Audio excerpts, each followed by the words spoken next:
Okay, so the Canon R10 has been out for almost a year now, and it's a good question to see whether the R10 is actually still worth it after this period of time or not. Now, Canon released some new cameras since that point. They've announced some more cameras, but where does the R10 stack up? Is it still worth it after a year? Is it better after a year? I think it's a good topic to look at and see how I've got on with it and whether I'm still going to keep it or not. So let's have a look. To start with, the Canon R10 is a great little compact camera, and I've used it a lot over the last year for numerous different things: portrait photography, landscape, for pet photography, vlogging, videos. But I've actually found myself using the Canon R10 more for short form video. Now, in times where short form video sort of is taking over with stuff like TikTok and Reels for Instagram and YouTube Shorts, it's really easy to use these, but I'm never quite happy with the footage I get from a phone. And I know some people are, but I tend to find the footage I get from a Canon R10 is considerably better for short form content than a mobile phone. Now, is the Canon R10 worth buying just for short form content? No. But it also doesn't disappoint in a range of other features as well. Okay, so a quick refresher of specs for the Canon R10. I'm going to read this from a phone because I can't be bothered to set up a teleprompter for this. Quick refresher for the R10 specs. It's 429 grams, which is incredibly light. Like really light, and that includes the battery as well. It has the same Digic X processor as the R6 Mark II and the R3. It has a 24 million megapixel crop sensor, has deep learning artificial intelligence based automatic face, eye, animal and vehicle autofocus, tracking modes which are the same as the full frame R3, R5 and R6 models. The dual pixel autofocus 2 has 4,503 selectable focus points. It offers RAW, C-RAW and JPEG photos. You get 4K 30 oversampled from 6K, which is incredible. You've also got up to 120 frames per second full HD with autofocus. With all of these modes, you also get the option of HDR PQ for 10-bit color. Connections wise, you have an external release for your shutter, you have an external mic, HDMI out and a USB-C. And it has an SD card for a single UHS-2 SD card. Now, one thing I will say is the USB-C, you can charge the battery in the Canon R10 while it's not in use from the USB-C. Ideally, you do need a USB-C with a plug rather than like in the car. It doesn't charge very well just within a car and normal plug. But if you've got a USB-C charger for your phone that's fast charge, it works actually really quite well with that. And there's been a couple of occasions where I have charged the R10 while I've not been using it, which has been quite a good feature because it's one, saved me from changing the battery, and it's kept the other battery charged rather than just swapping it and having one battery that doesn't have as much in it. So if you're taking a break and you've got a charger on you, the USB-C feature is actually quite impressive. There's been some times I've picked the Canon R10 up over, say, my Canon EOS R, and the main reasons generally are because it's lighter. When I pack the R10 compared to my R, my setup is considerably lighter just from the camera body. At the moment I'm using the RF 16mm to record this, and actually for the R10 this is probably one of the best lenses that you can buy for this camera. I mean, the RF 16mm is like 300 to 350 pounds, and it's honestly one of my favorite lenses for this camera. Now, the R10 has super surprised me with the fact that mixing footage between the R10 and the EOS R is actually really easy. The R, I tend to use log footage, and this I tend to use the HDR PQ, but actually most of the time I don't even need to use that HDR.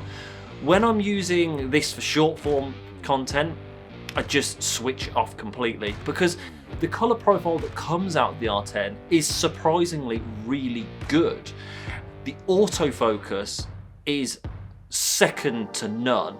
This is the same autofocus system that you get in the R3, the R6, the R5, in a camera that on sale costs less than £1,000.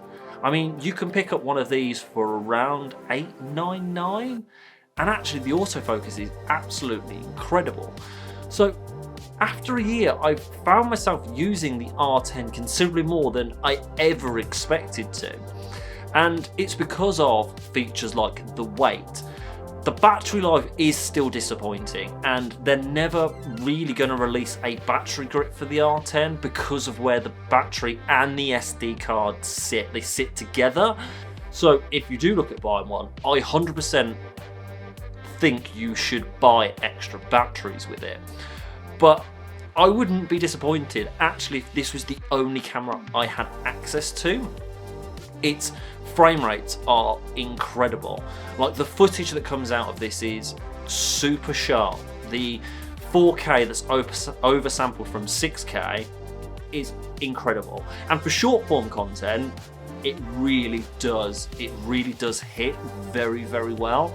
The fact that I have 120 frames per second that has autofocus, not just auto, it has eye track autofocus, is really, really incredible for the price, and actually for the features that it does have. Whether you're a beginner sort of content creator or an intermediate, or you're more advanced and you want just a cheap B camera, there's actually more than enough on the R10 to keep most people happy, which has shocked me. This camera, like several years ago, would have cost loads of money from Canon. You could buy like a 90D, for instance, that has this sort of spec, but it was a DSLR, it's bigger. The autofocus is the older autofocus, but it was still over £1,000. The 90D was still over £1,000. You know, when you look at the 70 and the 80D before that, they were nowhere near as good as the R10. And Canon have since announced the R50 and the R100. The R50 for the money is fractionally cheaper, but actually when the R10's on sale, the R10 is just a better buy. The features are better, it does more, and it's going to keep you entertained for longer. And the R100 I would probably just skip over. It's really stripped back, it's really, really basic compared to something like the R10. The photographs that come out of this camera are absolutely incredible, and they are on par with my EOS R. The EOS R came out in 2018, this came out in 2022, but the difference between the technology now is huge. Yes, one's a full frame and one's an APS-C, but actually the photographs that come out of the R10, they're super sharp. They've got loads of detail, and the colours are incredible that you can get from this camera. And actually, from a photography point of view, yes, a full frame camera is slightly better because you can get slightly better depth of field. You get the true focal range of a lens with 24. You see the 24mm on a full frame, whereas you only see a fraction of it on an APS-C. But actually, if you can get over that, this is a better camera.